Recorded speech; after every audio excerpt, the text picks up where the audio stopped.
In this video, I'll explain the chapter Electrostatic Potential and Capacitance. Easy chapter है, physics का second chapter है ये. Explanation देखेंगे पूरे चैप्टर की एंड जितने भी एग्जाम्पल हैं हमारी बुक में वो सभी देखेंगे. बैक एक्सरसाइज और PYQ आगे आने वाली वीडियो में आएगी. पहला ही टॉपिक है इलेक्ट्रोस्टैटिक पोटेंशियल, जिसको पढ़ने के लिए आपको पोटेंशियल और पोटेंशियल डिफरेंस क्या होता है ये सारी बातें जाननी पड़ेगी. देखो, हम सभी ने ये एक्सपेरिमेंट कर देखा है. आप देखो, इस ज़मीन पर आपने कोई ऑब्जेक्ट को रखा, तब उसकी पोटेंशियल एनर्जी ज़ीरो होती है. ज़मीन से h हाइट आप ऊपर लेके गए एक ऑब्जेक्ट को, तो उसमें पोटेंशियल एनर्जी डेवलप हो जाती है. ये हमने बचपन से सुनते आए हैं, लेकिन इसका फील क्या होता है. देखो, ये ज़मीन थी, फॉर एग्जांपल ज़मीन पे रखा हुआ था ये ऑब्जेक्ट. हमने ऑब्जेक्ट क्योंकि ज़मीन पे रख रखा है, इस पॉइंट को ज़ीरो यानी कि रेफरेंस पॉइंट माना. अब इस पॉइंट से h हाइट ऊपर में लेके गया ऑब्जेक्ट को.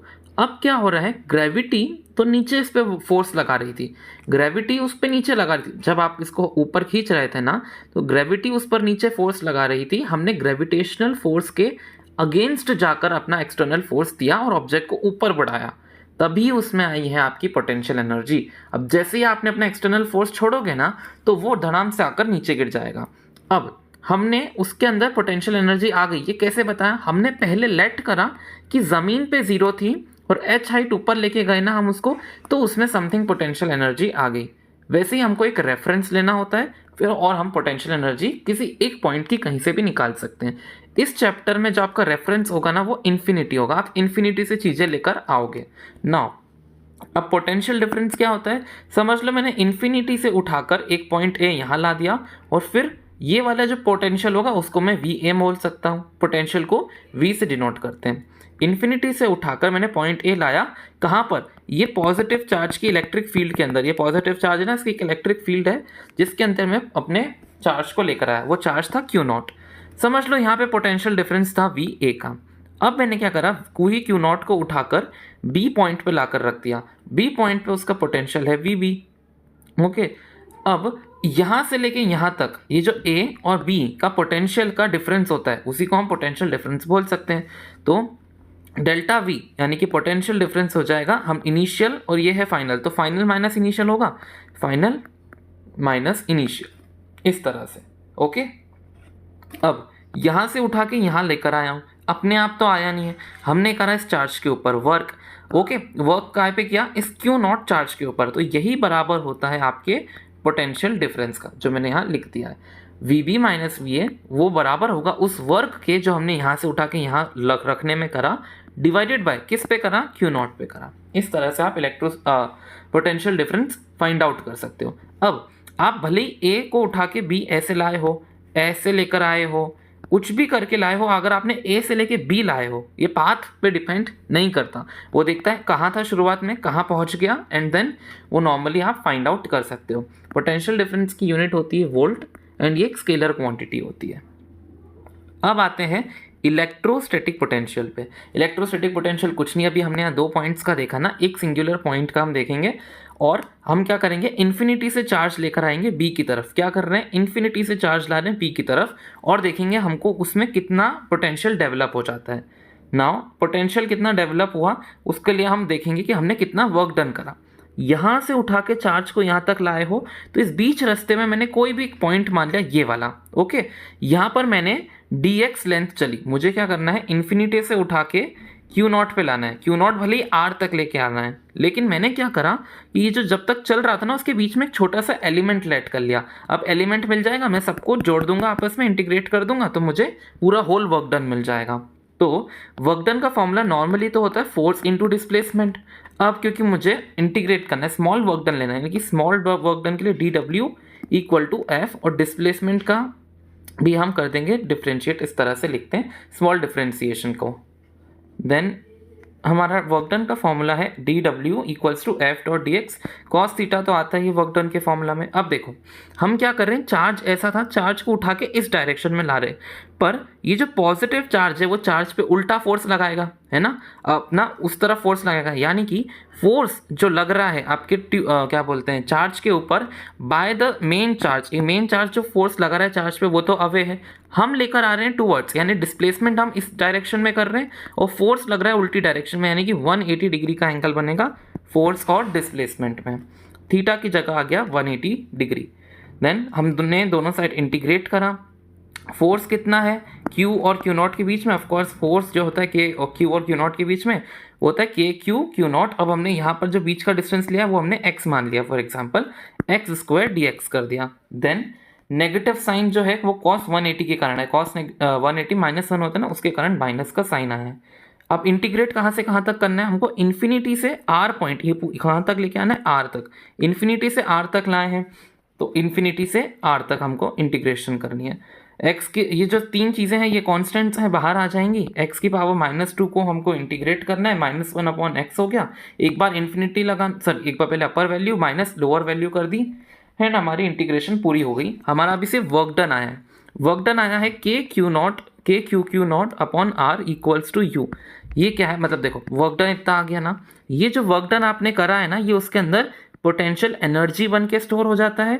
और अभी हमको वर्क डन नहीं निकालना है, हमको तो पोटेंशियल निकालना था, तो हमने ऊपर ही पोटेंशियल का फॉर्मूला देखा है, potential equal to work done upon charge, ऊपर ही पढ़ा है ना, ये रहा potential equal to work done upon charge. अब ये आ गया है, यानी कि और हमको ये निकालना है तो डिवाइडेड बाय Q कर दो, तो V equals to W by Q not होता है। तो ये जो W आया है उसको मैंने Q नॉट से डिवाइड किया तो मेरा पोटेंशियल आ गया KQ by R।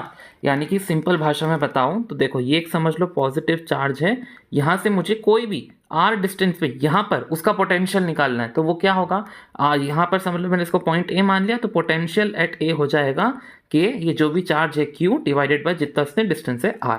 Simple. Electric field निकालते थे, इलेक्ट्रिक फील्ड होती थी KQ बाय R स्क्वायर, लेकिन आपका पोटेंशियल होगा KQ बाय R। ये भी डन हो गया। अब सुनो, जब भी हमने लास्ट चैप्टर में भी ये बात पढ़ी थी, ये सिंपल करने वाली बात मैंने यहाँ लिख रखी है। और एक और चीज़ मैं भूल गया बताना कि ये प्लस Q चार्ज है, हमको R डिस्टेंस पे उसका पोटेंशियल निकालना है, तो वो तो हो जाएगा KQ बाय R। अगर हमने यहाँ पर एक और चार्ज रख दिया Q नॉट जो है वो सेकेंड चार्ज हो गया, तो R डिस्टेंस पे है, तो ये जो सिस्टम होगा पूरा उसकी पोटेंशियल एनर्जी कैसे लिखोगे, इस तरह से U equal to Q not by R। इस तरह से उस पूरे सिस्टम की पोटेंशियल एनर्जी लिखी जाती है। नाउ हमने लास्ट चैप्टर में देखा था कि जब भी दो स्फीयर को कनेक्ट करते हो ना तो चार्ज तब तक ट्रांसफर होता है जब तक स्फीयर 1 और स्फीयर 2 की पोटेंशियल बराबर ना हो जाए। अब स्फीयर का जो पोटेंशियल होता है ना, वैसे तो हम आगे देखेंगे, इसकी पूरी इंटीग्रेशन है, यहाँ पर कहाँ गई, ये potential due to charge sphere, लेकिन हमको मेनली जानना है स्फीयर के द्वारा पोटेंशियल KQ बाय R ही होता है, जैसा हमने नॉर्मली पढ़ा है। तो समझ लो कि ये जो स्फीयर है इसकी पोटेंशियल है KQ बाय R। अब क्योंकि इस पर चार्ज Q1 होगा और R1 होगी इसकी, है ना, कुछ अलग रेडियस लिए मैंने और कुछ अलग चार्ज लिया है। अब इसका पोटेंशियल बराबर है इसके पोटेंशियल के, तो इसका पोटेंशियल लिखोगे आप KQ2 बाय R2 करके, Q से Q कैंसिल हो जाएगा एंड आपका Q1 by R1 equal to Q2 by R2 आ जाता है। ये बहुत जगह यूज़ होता है इसलिए मैंने यहाँ पर लिख दी। नाउ वेरी इंपॉर्टेंट, बहुत ज़्यादा इंपॉर्टेंट है हमारी चीज़ पोटेंशियल ग्रेडियंट, ये समझना बहुत ज़रूरी है। देखो हमने हाल ही देखा कि जो वर्क डन था ना वो F dot dx cos theta के बराबर होता है। dx ले सकते हो, ds ले सकते हो, कुछ भी ले सकते हो ना, मैंने बस पता होना चाहिए कि x और s जो है वो डिस्टेंस की बात कर रहे हैं। अभी हाल हमने देखा कि थीटा 180 डिग्री था, यानी कि -1 था, यानी कि dw आ जाएगा बराबर -f ऑफ dx के। नाइस। अब उसके बाद हम क्या करेंगे, ये जो dx है ना, not dx sorry Q not जो है उसको डिनोमिनेटर में लेके जाएंगे, ताकि वर्क डन अपॉन चार्ज क्या होता है अपना पोटेंशियल डिफरेंस होता है, तो dv हो जाएगा, ये अपना dv हो गया माइनस e dx हो गया, ये पूरा dv हो गया equals to minus e dx हो गया, तो माइनस e क्या हो गया dv बाय dx। ओके, और माइनस साइन को इधर भेज दिया तो हो गया e equal to minus dv by dx। Main formula है, थोड़े बहुत ही याद तो करने पड़ेंगे। अब देखो ये तो एक फॉर्मूला आ गया, पर ये कहना क्या चाहता है, ये क्या कहना चाहता है कि जैसे जैसे आप इलेक्ट्रिक फील्ड बढ़ाओगे तो आपकी V नहीं बढ़ेगी, क्योंकि यहाँ माइनस की है, V घटेगी। मतलब इलेक्ट्रिक फील्ड जहाँ बढ़ती है पोटेंशियल वहाँ पर घटता जाता है। फॉर एग्जांपल देखो, पॉजिटिव चार्ज ये रहा, नेगेटिव चार्ज ये रहा, इनकी इलेक्ट्रिक फील्ड क्या होगी, इस डायरेक्शन में बढ़ेगी। तो अगर इलेक्ट्रिक फील्ड इस डायरेक्शन में बढ़ रही तो पोटेंशियल इसके उल्टे डायरेक्शन में बढ़ेगी। ओके, नंबर लाइन से देख लो, अगर आपकी नंबर लाइन से 0 1 2 3 हो रही है इलेक्ट्रिक फील्ड, तो आपकी पोटेंशियल जो है घटेगी, वो मतलब नेगेटिव में जाना चाहेगी। अब इस फॉर्मूला से आप पोटेंशियल भी निकाल सकते हो। ये जो dv है ना, E डॉट डी एक्स कर दो। अब E dot d x dot product है, तो डॉट प्रोडक्ट को सॉल्व करके cos थीटा आता है, तो यहाँ से आप v का भी एक फॉर्मूला निकाल सकते हो। अब देखो, हमने इतनी सारी चीज़ पढ़ी पोटेंशियल के बारे में। लग रहा होगा पोटेंशियल बहुत डिफिकल्ट है, अजीब सा है, बट मतलब मैं बता देता हूँ कि इतनी ही फॉर्मूला यहाँ पर यूज़ होते हैं। देखो, पहला formula work done equals to potential equal to work done upon charge, ठीक है, ये पहला फॉर्मूला। दूसरा, potential equal to K Q by R, okay, ये वाला फॉर्मूला। तीसरा, पोटेंशियल एनर्जी क्या होता है, के Q not by R, okay. और अभी हाल जो हमने लास्ट फॉर्मूला पढ़ा, कौन सा वाला, electric field equal to minus D upon D X, okay. बस इतनी चीज़ें अपने को, 4 फॉर्मूला याद करने हैं। 4 फॉर्मूला तो कोई 2 मिनट का खेल है, कोई भी कर सकता है, ठीक है। तो इतना कॉम्प्लेक्स है नहीं है जितना हमको लगता है। अब पहला क्वेश्चन एग्जांपल 2.1 देखो, calculate the potential at point P due to a charge of 4 × 10⁻⁷ located 9 centimetre away. देखो, इतने इजी क्वेश्चन आते हैं। एक चार्ज है Q, उससे 9 सेंटीमीटर अवे हमको एक पॉइंट पे क्या निकालनी, पोटेंशियल। तो पोटेंशियल का फॉर्मूला होता है के क्यू बाय आर। क्यू क्या दे रखा है, ये रहा। आर दे रखा है 9 सेंटीमीटर, के की वैल्यू 9 × 10⁹ सॉल्व करके आंसर ले आओ। अब उन्होंने वर्क डन पूछा। वर्क डन का मैंने क्या फॉर्मूला बताया था, V equal to W by Q. Work done पूछा है तो V मल्टीप्लाई बाई क्यू कर दो। तो अभी हाल ही V निकाल लिया, 4 × 10⁴। क्यू क्या है, उसमें क्यू है हमारा 2 × 10⁹। हमने आपस में मल्टीप्लाई कर दिया और आंसर निकाल लिया। Now very very important, dipole की पूछा जाता है, डाइपोल दे दिया जाएगा, ये प्लस और माइनस वाला डाइपोल। यहाँ से 3 बार पूछ सकते हैं उसका क्या बोलते हैं, पोटेंशियल कहाँ कहाँ पर बताओ। देखो, 2 तो हम जानते हैं, एक तो एक्सियल का पूछते हैं, एक तो इक्वेटोरियल का पूछेंगे एक्सियल पॉइंट पे अपनी पोटेंशियल बताओ और इक्वेटोरियल पॉइंट पे अपनी पोटेंशियल बताओ।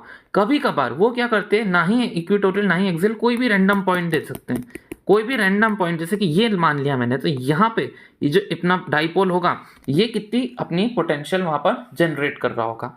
तो वो जानने के लिए हम इस तरीके का उसका डेरिवेशन करते हैं। इस बार हमने माइनस क्यू और क्यू वाला डाइपोल मैंने ले लिया, इसके बीच का डिस्टेंस है L। ये वो पॉइंट P है जिसके में मुझे अपना क्या निकालना है, पोटेंशियल निकालना है। मैं क्या करूँगा, माइनस क्यू जितना पोटेंशियल लग रहा है यहाँ पे वो निकाल लूँगा, प्लस क्यू कितना पोटेंशियल निकाल रहा है वो यहाँ निकाल लूँगा और इनको ऐड कर दूंगा। अच्छी बात यह है कि पोटेंशियल जो है स्केलर क्वांटिटी है, तो वो डायरेक्टली ऐड हो जाएगी, वहाँ थीटा बीटा का चक्कर नहीं पड़ेगा। ओके, अब दिक्कत क्या है, मुझे जानना है ये डिस्टेंस r1 कितना है और ये डिस्टेंस r2 कितना है। मतलब पॉइंट P से ऑफकोर्स हमको ये तो पता होना ही चाहिए ना कि r1 और r2 कितना डिस्टेंस है, तभी तो हम के क्यू बाय आर के फॉर्मूला में पुट कर सकते हैं, क्योंकि Q हमको मालूम है, K भी हमको पता है कॉन्स्टेंट। दिक्कत होती है R के लिए। तो अब r1 और r2 कहाँ से निकलेगा, क्योंकि क्वेश्चन में हमको ये डिस्टेंस गिवन होता है। क्वेश्चन में हमको ये ज़रूर बताएगा कि कितना डिस्टेंस पे निकालना है और कितने एंगल पे निकालना है, क्योंकि ये पॉइंट P की जानकारी तो देंगे ना कि डाइपोल से ये पॉइंट P कितना दूरी है और डाइपोल से वो पॉइंट P कितना एंगल बनाते हैं। यानी R और थीटा गिवन है और हमको R और थीटा की मदद से R1 और R2 फाइंड आउट करना है। तो हम करेंगे कुछ अजम्पशंस क्या होते हैं कि ये L तो बहुत छोटा है, ओके, L बहुत छोटा है, इससे मैं ये वाली लाइन को मैं एक्सटेंड करता हूँ और इस वाले लाइन पे 2 परपेंडिकुलर खींचूंगा कुछ इस तरीके से। अब ये परपेंडिकुलर खींचने के चक्कर में पता है क्या होता है, ये वाली लाइन और ये वाली लाइन बराबर हो जाती है, मतलब this line is equal to this line, okay. And one more thing, ये वाली लाइन बराबर है ये वाली लाइन के। ये अजम्पशन लिया है मैंने, क्यों, क्योंकि L बहुत छोटा है। देखो, अगर L बहुत छोटा होगा इतना सा, तो देखो तीनों लाइनें एक दूसरे पे आ गई ना, एक तरीके से बराबर ही हो गई। तो हम बोलेंगे R1 इक्वल्स टू ये बड़ी वाली line and R2 equals to ये छोटी वाली लाइन, ठीक है। तो हम कैसे लिख सकते हैं, R1 काय के बराबर है, ये पूरा डिस्टेंस R प्लस ये क्या लिखा है ON, यानी कि R1 equals to R plus ON। और R2 को मैं कैसे लिख सकता हूँ, ये पूरा मैं R ले लेता हूँ, उसमें से ये OM को माइनस कर देता हूँ। ये पॉइंट M है, ये पॉइंट N है, तो पूरा R में से मैंने पॉइंट OM को माइनस कर दिया। अब OM और ON जो है वो थीटा की मदद से ले आया मैं, L cos थीटा हो जाएगा OM और L cos थीटा हो जाएगा N। ये दोनों थीटा क्योंकि अपने वर्टिकली अपोजिट एंगल्स हैं। आई होप ये डेरिवेशन बहुत इंपॉर्टेंट है, तो आपको समझ आ रही होगी, है ना। कुछ भी दिक्कत है 10-10 सेकंड पीछे जाओ, अच्छे से समझ लोगे कि ये आने के चांसेस हैं। लगती डिफिकल्ट है पर है बहुत ईजी। अब क्योंकि हमारे पास R2 और R1 आ गए, यही तो चाहिए थे, अब हम बस उनको फॉर्मूला में पुट कर देंगे। Vp जो होगा, पॉजिटिव चार्ज कितना डिस्टेंस बना रहा है, R2 को बना रहा है, और नेगेटिव KQ, और नेगेटिव चार्ज कितना ले रहा है, R1 डिस्टेंस ले रहा है। R2 और R1 को पुट करो दो, और ये दो अजम्पशंस ले लो कि जो उसका डाइपोल मोमेंट क्या होता है। कोई भी डाइपोल का डाइपोल मोमेंट क्या होता है, जितना वो चार्ज है, चार्ज कितना है उसके पास Q, डिस्टेंस कितना चार्जेस के बीच में L, तो ये उसका डाइपोल मोमेंट है। और एक और चीज़, ये जो आप पॉइंट R निकाल रहे हो, जो पॉइंट R जो है वो बहुत बड़ा होना चाहिए L से। L क्या होता है, डाइपोल के बीच की दूरी। ये दो असम्पशंस लास्ट चैप्टर में भी लिए थे, यहाँ पर भी लोगे तो आपका फॉर्मूला आ जाएगा। पोटेंशियल जो ये P पॉइंट पे है वो पोटेंशियल होगा KP/R² का कॉस थीटा। ये फॉर्मूला आप आसानी से फाइंड आउट कर सकते। नेक्स्ट है electric potential on axial position of dipole. Axial position मतलब ये डाइपोल है ना, तो इसकी एक्सियल पोजीशन यहाँ कहीं होगी। एक्सियल पोजीशन के लिए हम क्या करेंगे, उसको हमने मान लिया कि डाइपोल 2L लेंथ का था, तो L लेंथ और L लेंथ में उसको बाइफरकेट कर दिया, R डिस्टेंस ले लिया P पे। ये जल्दी जल्दी इसलिए बताना क्योंकि लास्ट चैप्टर में सेम डेरिवेशन थी। चलो लास्ट चैप्टर नहीं भी देखा है तो डायग्राम समझ में आ ही रहा होगा। हम क्या करेंगे, potential of due to -Q निकालेंगे, पोटेंशियल ड्यू टू +Q निकालेंगे, दोनों को ऐड कर देंगे। अब +Q जो चार्ज है वो कितनी पोटेंशियल लगा रहा होगा, KQ बाय डिस्टेंस कितना है, डिस्टेंस है ये R में से आप L को माइनस कर दो, मतलब R पूरा इतना है तो L को अगर मैं हटा दूंगा तो इतना डिस्टेंस बाहर आ जाएगा, तो ये डिस्टेंस R - L हो गया। अब माइनस चार्ज कितना लगा रहा है, माइनस चार्ज लगा रहा है R + L, R + L के बीच में डिस्टेंस है उस पर, तो माइनस चार्ज जो पोटेंशियल लगाएगा वो हो जाएगा KQ R + L। इस तरीके से, अब क्योंकि माइनस का है तो वो -KQ/R + L हो गया। दोनों को सॉल्व करो, तो सॉल्व करने के बाद आपका आंसर आ जाएगा। ये दो अजम्पशंस लेने के बाद, ये दो अजम्पशंस अपन ने जो सेम अजम्पशन ऊपर लिए वही हैं, आपकी पोटेंशियल आ जाएगी KP/R²। और इक्वेटोरियल पोजीशन पे आप देखोगे क्योंकि ये डिस्टेंस और ये डिस्टेंस बराबर होता है, इसलिए ये दोनों क्वांटिटी आपस में कट कर लेंगे। ये डिस्टेंस क्या होगा, रूट अगर आपने L लिया है, 2L लिया आपने डिस्टेंस, तो हो गया L² + R², एंड देन वो डिस्टेंस जो है आपस में कट हो जाएगा और आपकी 0 आ जाएगी। लास्ट चैप्टर में हमने देखा था कि electric field at axial position आई थी अपनी 2KP/R³ और electric field at equatorial position आई थी KP/R³। इस चैप्टर में पोटेंशियल ऑन एक्सियल पॉइंट आया है KP/R² और पोटेंशियल एट इक्वेटोरियल पॉइंट आया है 0, और तो और पोटेंशियल एट रैंडम पॉइंट आया है KP/R² में बस cos थीटा का मल्टीप्लाई करता हूँ। ये सारे पॉइंट अपने दिमाग में क्रिस्टल क्लियर होने चाहिए डाइपोल के क्वेश्चंस पे। और एक और चीज़, हमने लास्ट चैप्टर में डाइपोल का टॉर्क भी निकालना सीखा था। डाइपोल का टॉर्क होता है P×E, ठीक है। इतनी चीज़ें दिमाग में अच्छे से बिठा लो। नाउ नेक्स्ट क्वेश्चन में बताया है पोटेंशियल अगर आपको सिस्टम ऑफ चार्जेस का निकालना है, जैसे कि -Q पे और Q है और एक पॉइंट पे निकालना है, तो हमने क्या करा, -Q का पोटेंशियल निकाला, +Q का पोटेंशियल निकाला, दोनों को ऐड कर दिया। वैसे ही अलग अलग चार्जेस के पोटेंशियल्स को आपस में ऐड करते जाओ। अब आता है कोअलेसेंस वाला टॉपिक। कोअलेसेंस वाले टॉपिक में हम क्या करते हैं, छोटी छोटी ड्रॉप्स लेते हैं इस तरीके की, उनको जोड़कर एक बड़ी ड्रॉप बना लेते हैं। ओके, और यहाँ पर जो क्वेश्चन आते हैं वो ये पूछ लेते हैं कि छोटी छोटी ड्रॉप्स के हमारे को V दे देंगे कि इनका पोटेंशियल V है और अब इसका पोटेंशियल निकालो। ओके, तो इसके पोटेंशियल निकालने के लिए हमको चाहिए क्या, पोटेंशियल निकालने के लिए आपको चाहिए होगा KQ/R। ये तो कांस्टेंट, यानी आपको पहली बात तो Q चाहिए होगा और सेकंड चीज़ आपको R चाहिए होगी। देखो आपको Q जो है वो यहाँ पे दे देंगे, समझ लो Q जो है कोई भी सभी की सभी ईच ड्रॉप पे चार्ज Q है और है 27 ड्रॉप्स। अब सोचो एक ड्रॉप पे चार्ज Q है और 27 ड्रॉप्स हैं और इन सबको मिला के अपनी बड़ी वाली बॉल मतलब बड़ी वाली ड्रॉप बनी है, तो उसका चार्ज ऑफकोर्स 27 Q हो जाएगा। नॉर्मल बेसिक सी बात थी बस। और आपको रेडियस, अब आपको क्या चाहिए था, KQ ऊपर का डन हो गया, अब रेडियस चाहिए। रेडियस आ जाएगी वॉल्यूम के मदद से, जितनी भी छोटी छोटी बूंदें हैं उन सभी की वॉल्यूम्स को ऐड कर दो तो आपकी बड़ी वाली बूंद की वॉल्यूम आ जाएगी। समझ लो छोटी वाली वॉल्यूम, छोटी वाली जो ड्रॉप्स है ना उनकी रेडियस स्मॉल r है, यानी कि एक ड्रॉप की क्या हो जाएगी वॉल्यूम 4/3 पाई स्मॉल r का क्यूब। लेकिन कितनी बूंदें हैं, 27 बूंदें हैं, बराबर ये बड़ी बूंद की क्या होगी वॉल्यूम 4/3 पाई r-क्यूब। r- क्यों लिया, क्योंकि इसकी रेडियस कुछ अलग होगी। ऑफकोर्स इनकी रेडियस ये है, इसकी रेडियस ये है जो हमको निकालनी है। 4/3 से 4/3 पाई कैंसिल, r³ जो है इसका आप होल कर सकते हो, ये हो जाता है, सॉरी 3r का whole cube equals to r dash का होल क्यूब से होल क्यूब कैंसिल, तो आ गया 3r equals to r dash, यानी कि r डैश आपके पास आ गया 3r। अब आप उसका पोटेंशियल फटाक से निकाल सकते हो।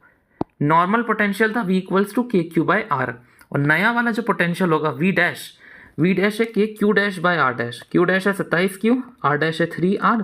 नॉर्मल वाला v ये था, तो उसका जो अपना v डैश आया वो हो गया 9v, यानी कि उसके 9 टाइम्स हो गया। Next, potential due to charged sphere के कारण उसका पोटेंशियल क्या होगा? आउटसाइड पॉइंट पे, सरफेस पॉइंट पे, इनसाइड पॉइंट पे, ये 3 पॉइंट्स पे आपको पोटेंशियल पूछा जाता है, बहुत इंपॉर्टेंट है। अब देखो, आउटसाइड पॉइंट की जब बात करी जाए है तो हम वो वाला अपना पोटेंशियल ग्रेडियंट का फॉर्मूला निकाल लेंगे। अब पोटेंशियल की बात हो रही तो dx को ले जाओ ऊपर मल्टीप्लाई में, दोनों तरफ कर दो इंटीग्रेशन। ओके, इलेक्ट्रिक फील्ड क्या होगी? अब समझ लो ये क्यू चार्ज है और आपको एक्स पॉइंट पे इलेक्ट्रिक फील्ड पूछी है। इलेक्ट्रिक फील्ड क्या होती है? के क्यू बाय आर स्क्वायर। अब डिस्टेंस क्या एक्स है तो एक्स स्क्वायर ले लिया, और डी एक्स था, इंटीग्रेट करा, इंटीग्रेट करके वैल्यू हो जाएगी k Q by x. Now surface की बात हो रही है, सरफेस पे पूरा झमेला सेम होगा, बस आपकी जो इलेक्ट्रिक फील्ड है, क्योंकि सरफेस जो है उसकी डिस्टेंस कितनी है? आर है, कैपिटल आर है। इलेक्ट्रिक फील्ड हो जाएगी k Q by capital R का स्क्वायर। तो आपकी जो सरफेस पे पोटेंशियल आएगा, पोटेंशियल आ जाएगा k Q by r, capital r. ये आ गया। अब सबसे इंपॉर्टेंट बात होती है, सरफेस पर जो पोटेंशियल होता है वही पोटेंशियल अंदर भी होता है, इनसाइड भी होता है। देखो सेम है, पोटेंशियल पे भी के क्यू बाय आर और इनसाइड में भी के क्यू बाय आर। भला ऐसा क्यों होता है? इसलिए होता है, देखो कोई भी कंडक्टर के अंदर चार्ज नहीं हो सकता। ये कंडक्टर है, इसके अंदर चार्ज जीरो रहता है, जितना भी चार्ज है बाहर रहता है। अब अगर अंदर चार्ज जीरो है तो सोचो अंदर इलेक्ट्रिक फील्ड भी जीरो होगी, क्योंकि चार्ज नहीं तो इलेक्ट्रिक फील्ड कहाँ से प्रकट हो जाएगी? नहीं हो सकती। अब इलेक्ट्रिक फील्ड अगर जीरो है, हमने भी हाल ही देखा minus d v by d x होता है इलेक्ट्रिक फील्ड। इलेक्ट्रिक फील्ड अगर जीरो है मतलब minus d v by d x equal to zero. हमने देखा है मैक्सिमा मिनिमा के केसेस में अगर ऐसी इक्वेशन बनती है, यानी कि आपकी जो वैल्यू है v वो कांस्टेंट निकल कर आ गई।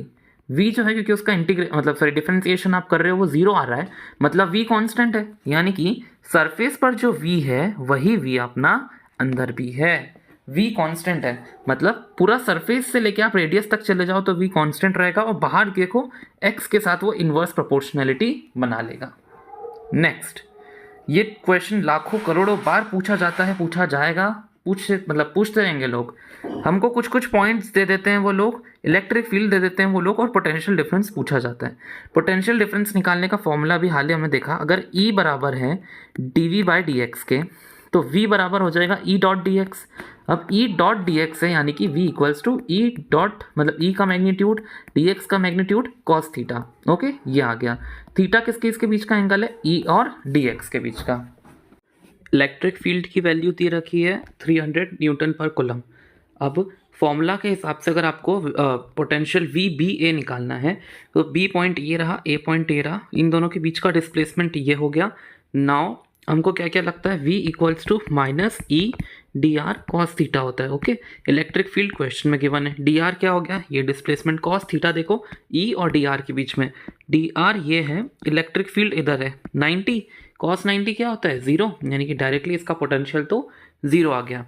वी सी बी देखो, सी पॉइंट ये रहा, बी पॉइंट यहाँ पर है इस डायरेक्शन में। नाउ ई हमको मालूम है, इनका डिस्प्लेसमेंट क्या आएगा? -3 और 4, यानी कि 4 माइनस ऑफ -3 यानी कि 7 इनका डिस्प्लेसमेंट आ गया। डिस्प्लेसमेंट वेक्टर इस डायरेक्शन में है और अपना इलेक्ट्रिक फील्ड इस डायरेक्शन में। cos 180 -1 होता है, -1 और -1 ये माइनस को कट कर देगा, तो अपना ई डॉट डी आर यानी कि 300 × 7 2100 वोल्ट आ गया। नाउ आखिरी है सी ए इस डायरेक्शन में है। हम क्या करेंगे, यहाँ पर एक राइट एंगल ट्राइंगल बनाएंगे इन तीनों पॉइंट्स को ज्वाइन करके। तो 7 है यहाँ पे 3 है, तो ये हो जाएगा 7 का स्क्वायर प्लस 3 का स्क्वायर का अंडर रूट, यानी कि √30। ये आ गया आपका डिस्प्लेसमेंट वेक्टर। अब डिस्प्लेसमेंट वेक्टर आ गया, इलेक्ट्रिक फील्ड पता है, कॉस थीटा हमको निकालना है। थीटा क्या होगा? अब देखो इलेक्ट्रिक फील्ड इस डायरेक्शन में है और डिस्प्लेसमेंट वेक्टर यानी इस डायरेक्शन में, ये इन दोनों के बीच का थीटा है। अब इतना बड़ा थीटा निकालने से अच्छा हम 180 माइनस थीटा करेंगे, क्योंकि कॉस 180 माइनस थीटा क्या होता है? Minus of cos theta. Okay, तो अब थीटा क्या है? ये वाला, ये यानी कि राइट एंगल यहाँ पे बन रहा है, तो बेस ये हो गया, हाइपोटेनस ये हो गया, यानी कि कॉस थीटा हो जाएगा अपना बेस है 7 और हाइपोटेनस है √30, ये लिख दिया मैंने, वो भी माइनस का, माइनस से माइनस कैंसिल, √30 से √30 कैंसिल, ये भी आ गया 2100 volt. Next type of question होता है, आपको एक चार्ज दे देंगे, दूसरा चार्ज दे देंगे और पूछेंगे उन दोनों की लाइन ऑफ फोर्स के बीच में कहाँ कहाँ पर पोटेंशियल जीरो आएगा।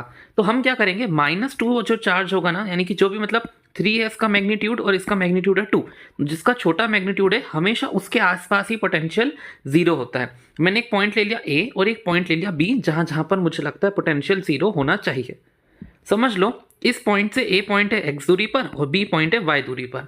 पूरे के बीच का डिस्टेंस जो है पॉइंट ए और b का वो है 15। तो यहाँ पर x जो है वो मतलब, और ये इतना x है, पूरा 15 है, यानी कि इतना डिस्टेंस हो गया 15 माइनस x। नाउ हम क्या करेंगे, सुपरपोजिशन प्रिंसिपल का यूज़ करेंगे। मतलब हमको अगर a पे पोटेंशियल निकालना है तो वो इसके कारण भी आ रहा होगा और इसके कारण भी आ रहा होगा। तो ए पे पोटेंशियल पॉजिटिव के कारण भी आ रहा है और माइनस वाले के कारण भी आ रहा है, दोनों को हम सिंपली ऐड कर देंगे। हमको पता है पोटेंशियल एट ए 0 होता है, क्योंकि वही तो हमको निकालना है। के मालूम है, Q1 हमको पता है, डिस्टेंस कितना है Q1 का पॉइंट ए से 15 minus x. Now negative charge से कितना डिस्टेंस है x, सॉल्व करके हमारा x आएगा 6 सेंटीमीटर। अगर पूरा 15 है और इतना x 6 है, यानी कि बचा हुआ डिस्टेंस 9, पहला आंसर आ गया 9। दूसरा देखो बी पॉइंट के लिए, बी पॉइंट के लिए वापस से हम पहला वाला पॉजिटिव भी इस पे लगाएगा पोटेंशियल और नेगेटिव भी इसके ऊपर पोटेंशियल लगाएगा।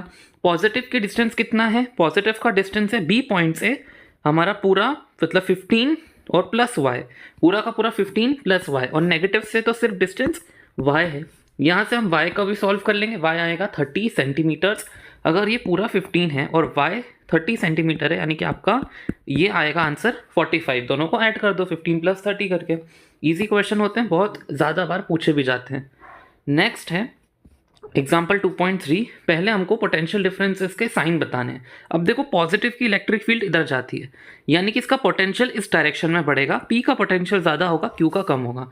सेम देखो, इसमें नेगेटिव की जो इलेक्ट्रिक फील्ड होती है इस डायरेक्शन में होती है, यानी कि इसकी पोटेंशियल इस डायरेक्शन में बढ़ेगा, यानी कि B का पोटेंशियल ज़्यादा, A का पोटेंशियल कम हो जाएगा। आपको VP माइनस VQ पूछा है। P हाई पोटेंशियल है, Q लो वो पोटेंशियल है। समझ लो P का पोटेंशियल 3 हो गया और Q का पोटेंशियल 2 हो गया। फॉर एग्जाम्पल इस तरीके से तो 3 माइनस 2 क्या होता है, 1 होता है, यानी कि एक पॉजिटिव क्वांटिटी होती है। यानी यहाँ भी आपका आंसर पॉजिटिव है। और B माइनस ए, बी भी देखो हाई पर है, माइनस ए करोगे लो, यानी कि हाई माइनस लो है, तो वापस से ये भी पॉजिटिव हो जाएगा। Now next question, give the sign of potential energy difference.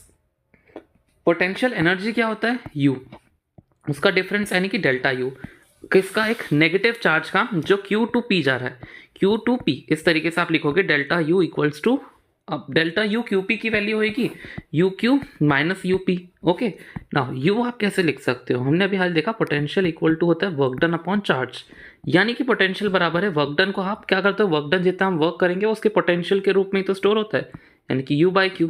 तो U हो गया V multiply by Q।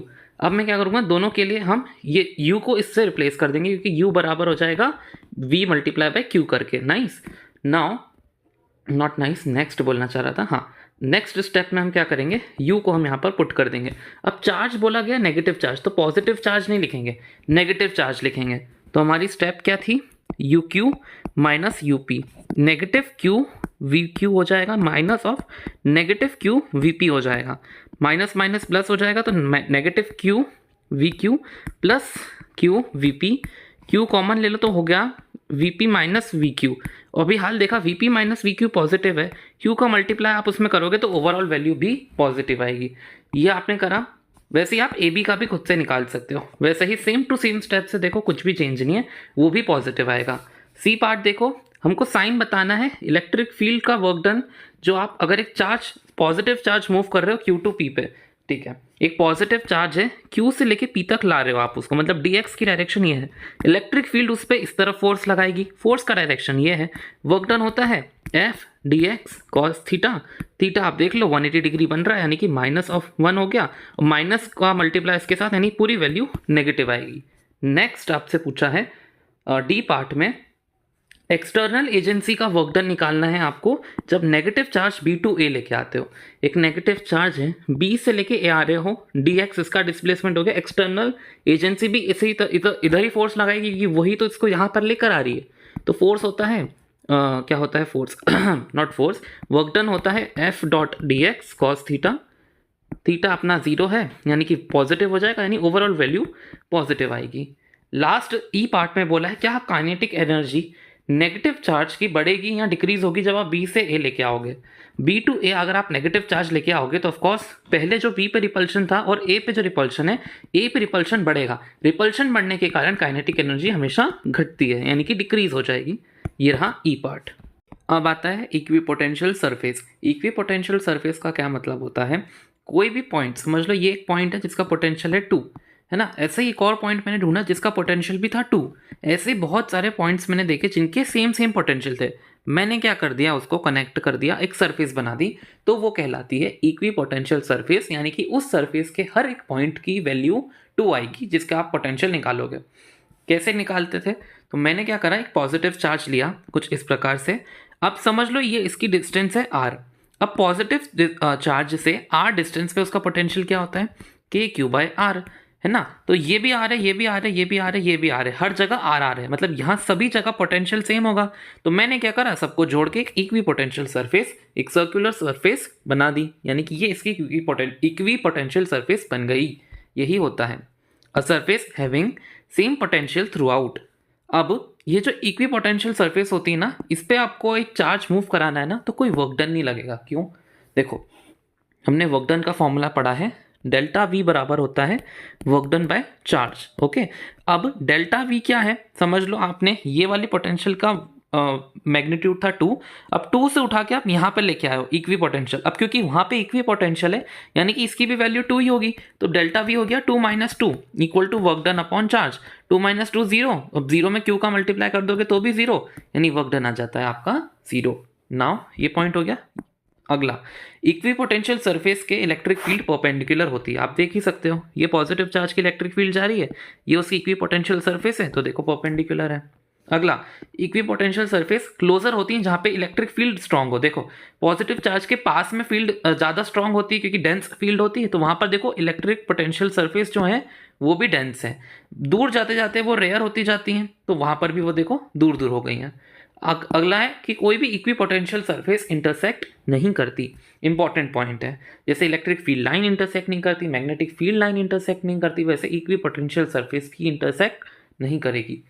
Positive charge और एक और पॉजिटिव चार्ज की इक्वी पोटेंशियल सरफेस कैसे बनाओगे, देखो पॉजिटिव और पॉजिटिव एक दूसरे को रिपेल करते हैं ना, तो इनकी इक्वी पोटेंशियल एक दूसरे को अट्रैक्ट करेगी। ऐसे एग लाइक शेप बनाओगे आप और ऐसे बनाओगे इनकी इक्वी पोटेंशियल सरफेस। ओके, अब पॉजिटिव और पॉजिटिव रिपेल करते थे तो इनकी इक्वी पोटेंशियल देखो अट्रैक्ट कर रही है, लेकिन नेगेटिव और पॉजिटिव एक दूसरे को अट्रैक्ट करते हैं तो इनकी इक्वी पोटेंशियल उल्टी बना दो, ऐसे रिपेल करती हुई, है ना। एग्जाम में ऐसे बना के आ जाना, बस डन। अब अगर आपको बोल दिया जाए इनफाइनाइटली प्लेन शीट है, अब उसकी इलेक्ट्रिक फील्ड तो ऐसे निकलती है इनफाइनाइटली प्लेन शील्ड की, सॉरी मैंने शील्ड बोल दिया, कैप्टन अमेरिका दिमाग में चल रहा था। हाँ, तो इनफाइनाइटली प्लेन शीट की इलेक्ट्रिक फील्ड कुछ ऐसे बनती है, यानी कि इसकी इक्वी पोटेंशियल सरफेसेस जो है वो सेम रहेंगी। अब क्योंकि यूनिफॉर्म इलेक्ट्रिक फील्ड है, कम ज़्यादा नहीं हो रही, तो देखो इक्वी पोटेंशियल सरफेसेस के बीच का डिस्टेंस भी सेम है ना। यहाँ से हमको ये देखने को मिला। थर्ड टॉपिक है इलेक्ट्रोस्टैटिक पोटेंशियल एनर्जी। ऊपर भी देखते हुए आ रहे हैं, वापस से एक बार देख लो। हमने देखा है पोटेंशियल एनर्जी बराबर होता है वर्क डन अपॉन चार्ज के। यही वर्क डन जो है वो पोटेंशियल एनर्जी के तौर पे स्टोर हो जाता है इस तरह से। तो पोटेंशियल हो गया V × Q। आप इसको पोटेंशियल एनर्जी बोलो, डिफरेंस ऑफ पोटेंशियल एनर्जी बोलो, सेम होता है, जिसका फॉर्मूला होगा दो चार्जेस के बीच में KQ1 Q2/R। ओके, ये मैंने सारे फॉर्मूला यहाँ पे भी लिख दिया है।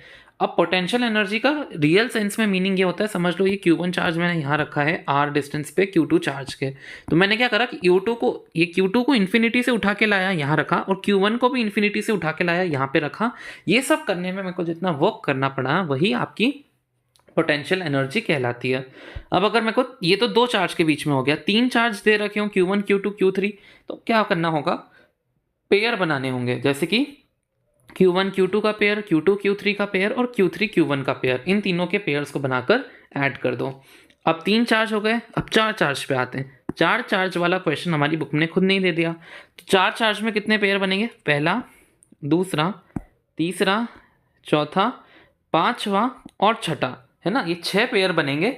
और 6 पेयर में देखो पहले 4 पेयर्स के अंदर तो डिस्टेंस सेम रहेगा, सब में डिस्टेंस डी डी रहेगा, लेकिन ये वाले और ये वाले पेयर के बीच में डिस्टेंस देखो d√2 हो जाता है। ओके, ये बात का ध्यान रखना।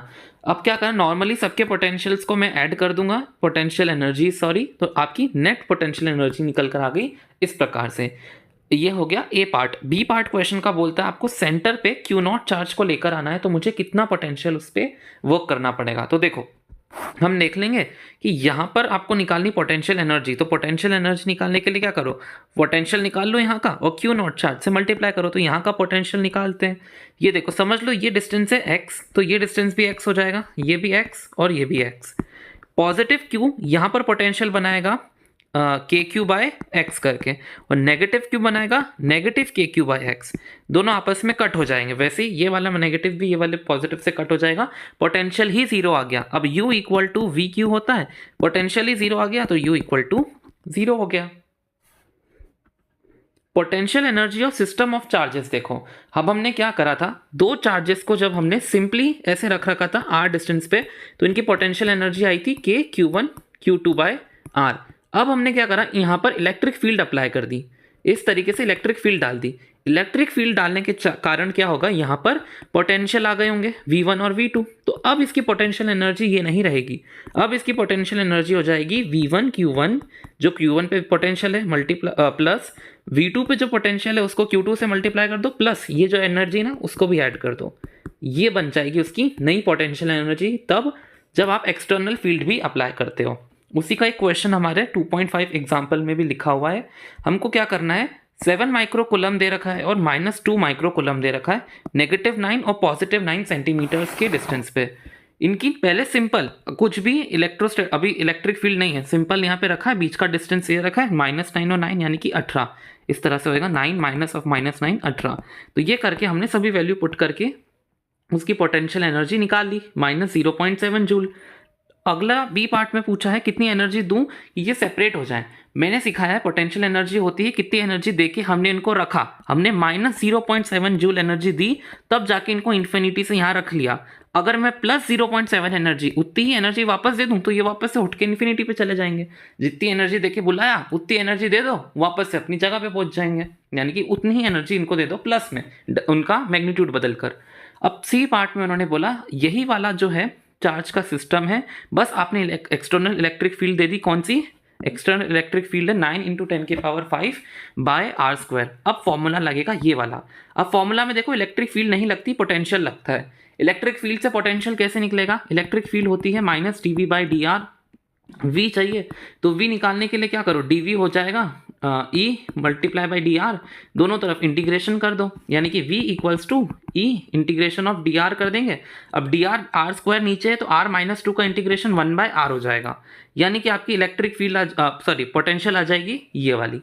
अब r पहला वाला q चार्ज -9 पे है, ओके, तो यहाँ पे r लिखेंगे, 9 रहने दो, मतलब मैग्नीट्यूड ले लो, और दूसरा वाला भी 9 पे तो दूसरा वाला भी r। अब आपका V1 जो है वो यहाँ से आप यूज़ करोगे, R की वैल्यू 9 पुट करोगे, 9 सेंटीमीटर है इसलिए 0.09 मीटर हो जाएगा। Q1 चार्ज ये रहा, प्लस लगा दिया, V2 ये रहा, मल्टीप्लाई Q2 लगा दिया, प्लस K Q1 Q2/R ये रहा, हमने इसको पहले सॉल्व कर रखा है, -0.07 आता है वो भी लगा दिया, सॉल्व होकर आंसर आएगा 49.3 जूल। नेक्स्ट देखते हैं कितना वर्क डन करना पड़ेगा आपको और अगर एक डाइपोल को रोटेट कराना हो। ओके, डाइपोल जो है हमने एक्सटर्नल मैग्नेटिक फील्ड में रखा और उसको क्या करा, रोटेट करा थीटा एंगल से, थीटा एंगल से हमने उसको रोटेट करा, तो उस पर कितना वर्क डन होगा उसका फॉर्मूला देखो, वर्क डन होता है फोर्स मल्टीप्लाई बाय डिस्प्लेसमेंट। अब फोर्स अगर आपको ऐसा रोटेटरी वर्क डन कराना है तो ऑफकोर्स आपको फोर्स जो है वो टॉर्क की तरह लेना होगा, और जितना डिस्प्लेसमेंट है वो आप डी थीटा के तरह पे, मतलब डी थीटा के तौर पर लिखोगे। ये आ गया मेरा फॉर्मूला। नाउ टॉर्क क्या होती है, लास्ट चैप्टर में हमने पढ़ा है P क्रॉस E, और P क्रॉस E को आप लिख सकते हो PE साइन थीटा। ओके, ये रहा PE साइन थीटा मैंने लिख दिया। अब PE बाहर आ जाएगा, साइन थीटा का इंटीग्रेशन हो जाएगा माइनस कॉस थीटा। अब समझ लो पहले टॉर्क इस तरह से रखा था जो θ1 एंगल पे है, रोटेट होने के बाद वो ऐसा हो गया जो θ2 एंगल उसने बना लिया, तो θ1 से लेके θ2 तक हम इसको कर देंगे इंटीग्रेट, हमारा वर्क डन का फॉर्मूला आ गया। अब अगर हमने θ1 होगा इनिशियल एंगल, θ2 होगा फाइनल एंगल, ये याद रखना। एक एंगल फिक्स कर दिया 90 डिग्री पे, क्योंकि 90 डिग्री को समझ लिया हमने रेफरेंस पॉइंट मान लिया। रेफरेंस पॉइंट मानने के बाद हमको u मिल जाती है पोटेंशियल एनर्जी की वैल्यू, जो होती है -PE cos theta. -PE cos theta की मदद से हम निकाल सकते हैं स्टेबल इक्विलिब्रियम, अनस्टेबल और न्यूट्रल इक्विलिब्रियम। अब cos थीटा पे अगर आप 90 डिग्री पुट करोगे इस तरीके से तो 0 हो जाएगा। स्टेबल इक्विलिब्रियम में 0 डिग्री बनता है, यानी कि 1, -PE वैल्यू आ जाती है आपकी पोटेंशियल की, पोटेंशियल एनर्जी की, और 180 पे पॉजिटिव वैल्यू। अब आपको पता है जितनी ज़्यादा नेगेटिव में वैल्यू होगी पोटेंशियल एनर्जी की, उतना ही ज़्यादा आपकी स्टेबिलिटी बढ़ती है, यानी कि स्टेबल इक्विलिब्रियम सबसे ज़्यादा स्टेबल होता है, देन आता है न्यूट्रल, देन आता है आपका अनस्टेबल। ये वाला मतलब ऑर्डर याद रखना। अगले क्वेश्चन में दिया है एक डाइपोल है जो 0 डिग्री एंगल बना के रखा हुआ था। 0 डिग्री एंगल के बाद हमारी इलेक्ट्रिक फील्ड को हमने कुछ इस तरह से शिफ्ट करा, डाइपोल को नहीं, इलेक्ट्रिक फील्ड को घुमाया 60 डिग्री पे, तो ओवरऑल आपके डाइपोल और इलेक्ट्रिक फील्ड के बीच में भी 60 डिग्री ही बन गया। 0 से 60 डिग्री शिफ्ट कर दिया। डाइपोल मोमेंट है 10 की पावर -29 की, एक डाइपोल की, लेकिन ऐसे कितने डाइपोल है, 1 मोल डाइपोल्स हैं, तो उनको मल्टीप्लाई कर दो डाइपोल मोमेंट से, डाइपोल मोमेंट आ गया। ओके, इलेक्ट्रिक फील्ड आ गई। इनिशियल एंगल 0 था, फाइनल एंगल 60 था, यूज कर दो, 3.02 जूल्स आपकी एनर्जी आ गई, पोटेंशियल एनर्जी।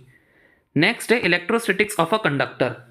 कंडक्टर के बारे में हमने देखा है, जो भी चार्ज आप कंडक्टर को दोगे तो वो अंदर नहीं आता, सभी चार्ज उसके सरफेस पे पहुंच जाता है। अंदर चार्ज 0 रहता है, अगर अंदर चार्ज 0 है तो अंदर इलेक्ट्रिक फील्ड भी 0 होगी। इलेक्ट्रिक फील्ड अगर 0 है तो उसका जो पोटेंशियल होगा ना वो भी कांस्टेंट हो जाता है। ओके, ये 3 आपको सीक्वेंस वाइज याद रखने हैं। चार्ज 0 है उसके कारण इलेक्ट्रिक फील्ड 0, दैट इज उसका पोटेंशियल कांस्टेंट है। सरफेस पे भी पोटेंशियल होता है KQ/R, और आपका इनसाइड भी पोटेंशियल होता है KQ/R। अभी ऊपर ही पढ़ते हुए आए हैं, रिफ्रेश हो गया होगा। अब क्योंकि एक कंडक्टर के अंदर जो इलेक्ट्रिक फील्ड है वो 0 होती है, तो अगर बाहर से भी कोई इलेक्ट्रिक फील्ड जा रही होगी तो वो कंडक्टर के थ्रू 0 हो जाती है। मतलब अगर ऐसे उससे अगर एक स्फेरिकल कंडक्टर लें तो कुछ इस प्रकार से इलेक्ट्रिक फील्ड इस तरह से उसके थ्रू चली जाती है, अंदर इलेक्ट्रिक फील्ड हमेशा 0 रहती है। एक तरीके से शील्डिंग का काम हो रहा होता है, यहाँ पे कंडक्टर इलेक्ट्रोस्टैटिक शील्डिंग का काम करता है। एक एग्जाम्पल देखते हैं 2.7। कॉम्ब को आप अपने बालों में रब करोगे तो वो अट्रैक्ट करेगा कागज के टुकड़ों को। तो इसका क्यों होता है, क्योंकि कॉम्ब में चार्जेस डेवलप हो जाते हैं। चार्जेस कौन से वाले, फ्रिक्शन के कारण, फ्रिक्शन के कारण कॉम्ब में चार्ज जाएगा। लेकिन जब आप वेट हेयर के साथ ये करोगे रेनी डे के दिन तो ये नहीं होगा। क्यों, क्योंकि वेट हेयर के दिन मतलब जब अपने वेट हेयर होंगे तो फ्रिक्शन नहीं मिल पाएगा, स्मूथली कॉम्ब निकल जाएगा। फ्रिक्शन नहीं मिलेगा तो चार्जिंग नहीं हो पाएगी। अगला, एक रबर टायर को हम यूज़ नहीं करते हैं एयरक्राफ्ट के टायर्स बनाने के लिए, क्योंकि वो इंसुलेटर होते हैं। एक स्पेशल टायर लेते हैं जो कंडक्टिंग होते हैं। क्यों, क्योंकि देखो मेटल का ऑब्जेक्ट है हमारा एरोप्लेन। ओके, अब उसके अंदर स्टैटिक चार्ज डेवलप होता है। ये चार्ज जब है ना रनवे पे होता है एरोप्लेन या फिर बादल में भी होता है ना, तो उसका चार्ज को वो ट्रांसफर कर देता है। लेकिन अगर इंसुलेटर होगा ना तो सभी चार्ज यहीं इकट्ठा होने लगेगा और ये टायर फट सकता है। तो दैट इज वाई जरूरी है कि वो चार्ज ट्रांसफर करते रहे, चार्ज एक जगह पर ना रुके। सेम कारण होता है जो बड़े बड़े ट्रक होते हैं जो इन्फ्लेमेबल ऑब्जेक्ट लेके जाते हैं, आपने देखा होगा उनके पीछे इस तरीके की चेनें लटकी होती हैं। वो चेनें जो है रोड पे घिसटाते हुए जाती हैं, ताकि जो भी चार्ज जो है इस ट्रक पे जनरेट हो रहा हो ना वो चेन्स के थ्रू आपकी रोड पे चले जाए, ट्रक में चार्ज नहीं रहे होगा, क्योंकि ट्रक में इन्फ्लेमेबल ऑब्जेक्ट है। चार्ज भी अगर वहीं पे ट्रक पे स्टोर हो जाएगा तो इन्फ्लेमेबल ऑब्जेक्ट और चार्ज के बीच में रिएक्शन होकर ब्लास्ट हो सकता है। लास्ट है, एक तार, लाइन की तार होती है ना बहुत ज़्यादा हाई वोल्टेज वाली, उस पर अगर चिड़िया आकर बैठती है तो कुछ नहीं होता। समझ लो ये चिड़िया है, बहुत गंदी चिड़िया बनाई है पर समझ लो चिड़िया। अब क्योंकि उसके दोनों पाँव तार पर ही कनेक्टेड है, दोनों पाँव सेम पोटेंशियल पर होते हैं। लेकिन अगर एक बंदा है, ये बंदा आ गया, उसने लाइन छू ली है ना, अब लाइन यहाँ पर है और उसके पाँव ग्राउंड पर है, यहाँ पोटेंशियल डिफरेंस आ गया, तो उसका जो करंट है ना इसमें से दौड़ जाता है, इसलिए इसको शॉक लगता है और चिड़िया को नहीं लगता है। अब इलेक्ट्रिक पोटेंशियल वाला काम फिनिश हो गया है। अब आ गया है कैपेसिटेंस वाला पोर्शन। कैपेसिटेंस मतलब जो भी कंडक्टर है उसकी चार्ज स्टोर करने की कैपेसिटी। जितना बड़ा कंडक्टर होगा उतना ज़्यादा चार्ज स्टोर कर सकता है ना, तो मतलब कंडक्टर की कैपेसिटी वो कितना चार्ज स्टोर कर सकता है वही उसकी कैपेसिटेंस कहलाती है। ओके, देखो, और वो कैपेसिटेंस जितना वो चार्ज स्टोर कर सकता है वो डायरेक्टली प्रोपोर्शनल है उसके क्या मतलब पोटेंशियल के वो डायरेक्टली प्रोपोर्शनल होता है। अब प्रोपोर्शनैलिटी कांस्टेंट को हटाओगे तो अपना कैपेसिटेंस आ जाता है, Q equal to CV। Okay, C क्या हो गई, capacity to store a charge. अब इसकी यूनिट होती फराडे, क्वांटिटी ये भी स्केलर है। एक आइसोलेटेड स्फीयर कंडक्टर की निकालो। अपने एक आइसोलेटेड स्फेरिकल कंडक्टर में हमको निकालना है कैपिटल सी। कैपिटल सी हो जाएगा Q अपॉन वी। वी क्या होता है कंडक्टर का? के क्यू बाय आर। तो Q से Q कैंसिल और अपना K ये हो जाएगा R बाय के। 1/K क्या होता है? 4 पाई एप्सिलॉन नॉट, वो R E multiply by R हो जाएगा। यही उसकी कैपेसिटेंस आ गई। अब कैपेसिटेंस जो है हमको समझ में आ रहा है आर के डायरेक्टली प्रोपोर्शनल है, यानी कि उसकी डायमेंशन के डायरेक्टली प्रोपोर्शनल है, और एप्सिलॉन नॉट यानी कि किस मटेरियल से आपका कैपेसिटर बना है, सॉरी कंडक्टर बना है, उन दोनों से वो डायरेक्टली प्रोपोर्शनल होती है। एक कैपेसिटर के अंदर चार्ज तो स्टोर होता ही है, अब एनर्जी भी स्टोर हो रही होती है। वो एनर्जी कितनी होती है? वो होती है हाफ सी वी स्क्वायर। आप जो है q equal to c v करके ये फॉर्मूला को 3 तरह से ऑल्टर कर सकते हो, half C V square, half Q V, half Q square upon C. जो भी क्वेश्चन में नीड होगी उसके हिसाब से ये फॉर्मूला हम यूज़ कर सकते हैं। दो कैपेसिटर अगर इस तरीके से कनेक्टेड है, ओके, ये कैपेसिटर 1 है जिसकी वोल्टेज V1 है, ये कैपेसिटर C2 है और जिसकी वोल्टेज V2 है। यहाँ इस वाले पॉइंट पे उसकी कॉमन पोटेंशियल क्या आएगी? उसकी कॉमन पोटेंशियल होगी C1 V1 plus C2 V2 upon C1 plus C2। ये उसकी कॉमन पोटेंशियल है। और इस कैपेसिटर को इस वाले कैपेसिटर से अगर हमने जोड़ा तो जो एनर्जी का लॉस होगा वो कितना होगा? Half C1 C2 upon C1 plus C2 V1 minus V2 का होल स्क्वायर। ये दो फॉर्मूला इंपॉर्टेंट है, इनको अच्छे से बाय हार्ट लर्न कर लो। इनकी एप्लीकेशन अभी थोड़ी सी देर में मैं नीचे बताता हूँ, या फिर हम पहले देख ही लेते हैं। ये रहा इनके एप्लीकेशन का एक क्वेश्चन। हमको ये एक तरीके से ये एक कैपेसिटर दिया है जिसकी यूनिट है 900 पिकोफेराड। पिकोफेराड यानी कि -12 फराड। ये कैपेसिटेंस दी थी 100 वोल्ट से कनेक्टेड है। सिंपल सवाल हमसे एनर्जी पूछ रहा है। एनर्जी स्टोर का फॉर्मूला होता है हाफ सी वी स्क्वायर। सी की वैल्यू पुट करेंगे, वी स्क्वायर की वैल्यू पुट करेंगे, हमारी आंसर आ जाएगी कैपेसिटेंस की। सेकेंड पार्ट में उन्होंने पूछा है ये वाले कैपेसिटर को जो 100 वोल्ट पे कनेक्टेड है उसने बाद में एक और कैपेसिटर के साथ कनेक्ट कर दिया जो कि 900 पिको फराड का ही है। अब हमको C1 C2 की वैल्यू पता है 900 पिको फराड और 900 पिको फराड, लेकिन आपकी V1 जो V1 था वो 100 वोल्ट से कनेक्टेड था, लेकिन क्या V2 कोई वोल्टेज से कनेक्टेड है? नहीं, उन्होंने तो कोई भी वोल्टेज से कनेक्टेड नहीं था।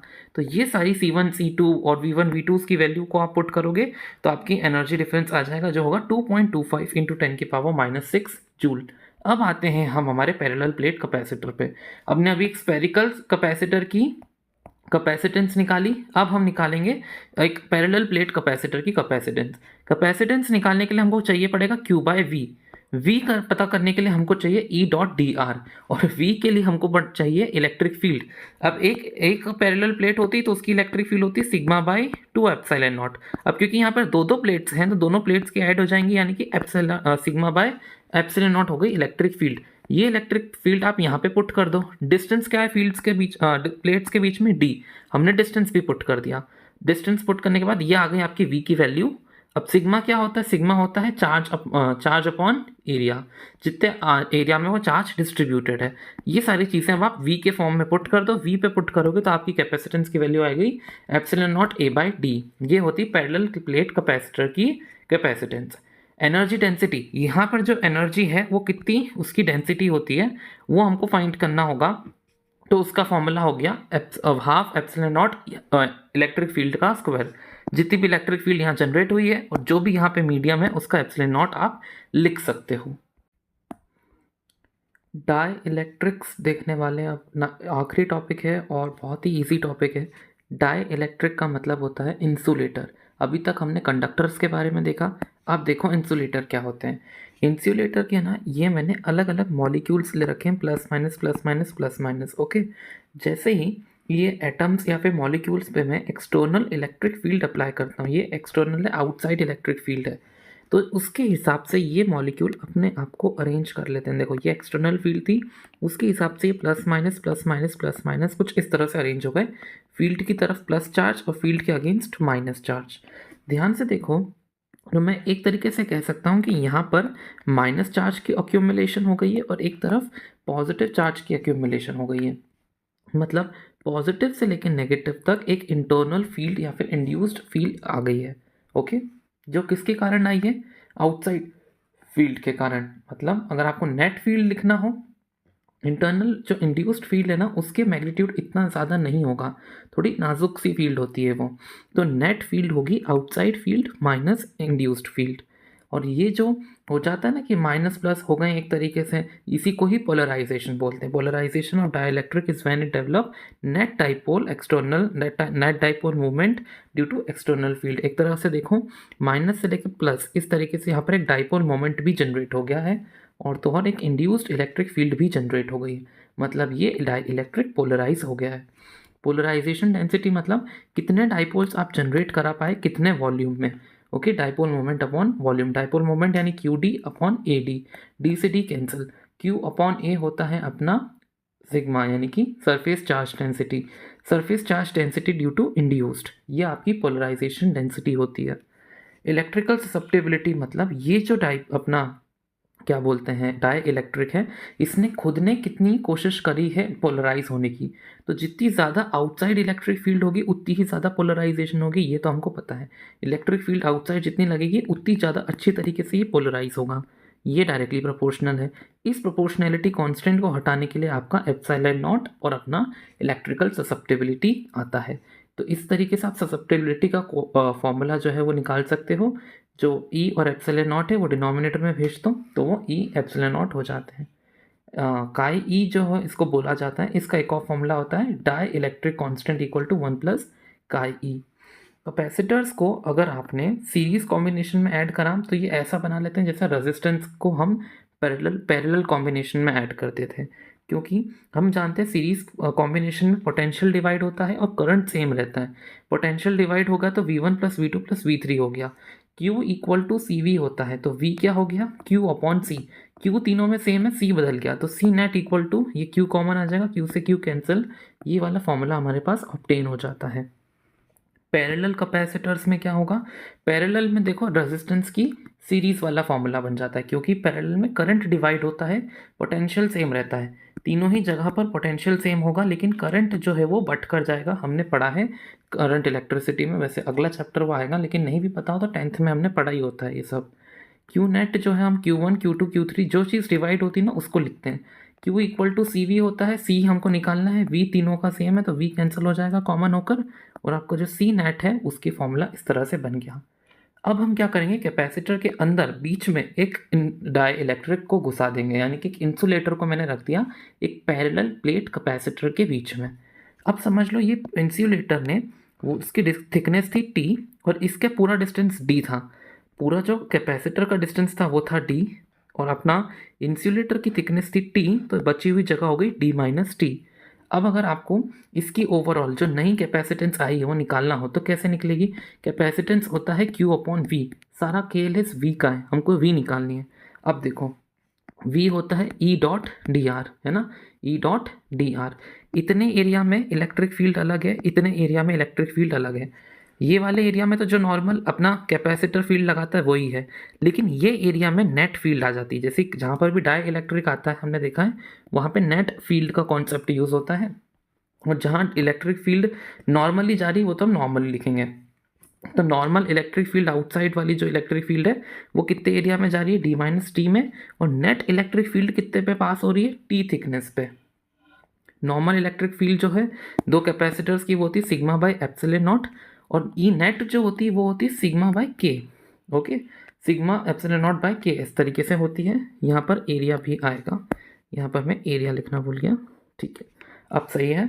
देन आप इसको जब सॉल्व करोगे तो आपका V निकल आएगा, V को आप Q C equal to q v के फॉर्मूला में पुट कर देना। तो V को जैसे पुट करोगे सॉल्व करोगे कैपेसिटेंस का फॉर्मूला आ जाएगा, very important formula, C equal to epsilon nought A divided by D minus t plus T by के।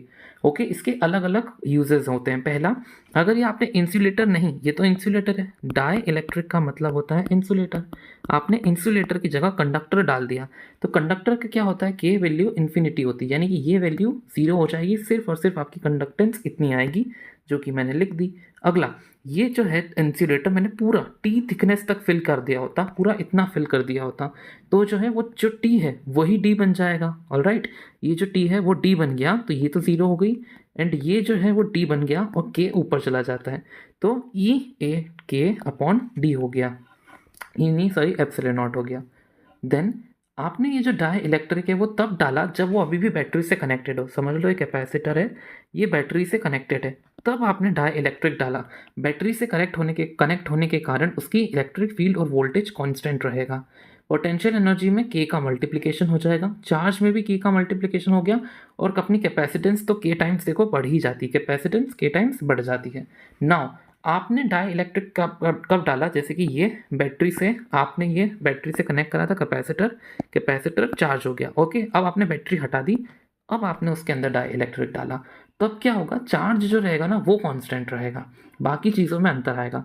कैपेसिटेंस तो वापस से के टाइम्स बढ़ जाएगी, डाई इलेक्ट्रिक डालने से कैपेसिटेंस बढ़ती है हमेशा।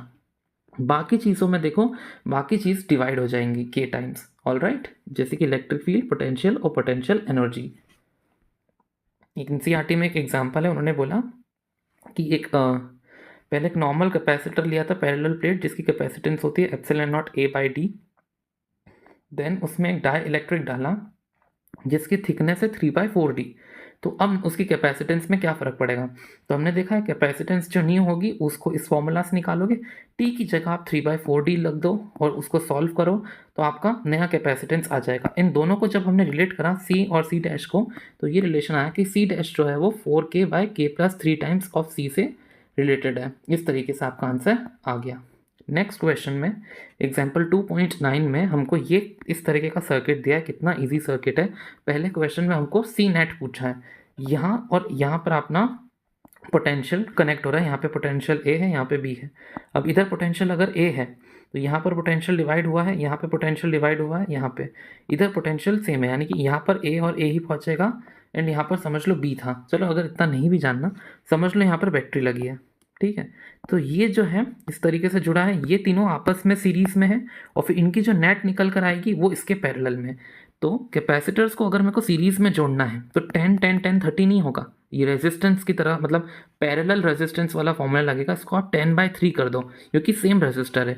अगर सेम रेजिस्टर नहीं होते तो अब तो हम सी इक्विवेलेंट ऐसे 1/C1 + 1/C2 करते।